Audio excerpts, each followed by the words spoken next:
మన ప్రభు అయిన యేసుక్రీస్తు నామములో మీ అందరికి శుభములండి. అందరూ బాగున్నారా? ప్రభు మనందరిని ప్రేమించి మరొక నూతన దినాన్ని మనకి ఇచ్చారు కదా.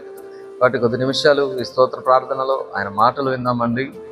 నిజముగా ప్రభు కృప మన ఎడల విస్తరించబడి ఉంది కాబట్టి మనం ఈ రోజున మనం బ్రతికున్నాం కదా. ఎంతో మంది మనకంటే గొప్పవాళ్ళు లోకాన్ని విడిచి వెళ్ళిపోతూ ఉన్నారు. కానీ ప్రభు ఉచితమైన కృప ద్వారా మనం సజీవులుగా ఉన్నాము కదా. ప్రభువు ఎఫ్రాయిముకి ఒక మాట గుర్తు చేశారు. ఎఫ్రాయిము ఎవరూ త్రిప్పివేయబడని అప్పము లాంటి వాడు అని చెప్పి మాట వాడారండి.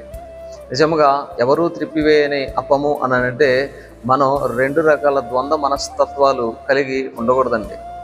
ఏదైనా కానీ మన మామూలుగా ఇంట్లో చేసుకునే వంటల్లోని దోశలు, అట్లు ఇట్లాంటివి మనం సహజంగా త్రిప్పివేస్తేనే అది టేస్టీగా ఉంటుంది కదా.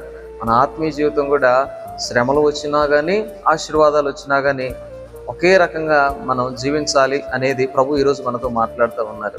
కొంతమంది భక్తులు ఆశీర్వాదాలు ఇచ్చినప్పుడు ఒకలాగా, శ్రమ వచ్చినప్పుడు ఒకలాగా బిహేవ్ చేస్తూ ఉంటారండి. మనం ఎప్పుడు కూడా త్రిప్పి వేసినటువంటి అప్పము వల్లే మన జీవితం ఉండాలి. మన ఆత్మీయమైనటువంటి జీవితం ఎలా ఉండాలండి? త్రిప్పివేయబడిన అప్పము వల్లే ఉండాలి. అంటే ఆశీర్వాదాల్లోనైనా శ్రమల్లోనైనా ఒకేలాగా నిలకడగా ఉండాలి. దేవునికి ద్వంద్వ మనస్కులు కానీ ద్వంద్వ బుద్ధి కలిగిన వారు కానీ ప్రభువుకి ఇష్టం లేదండి.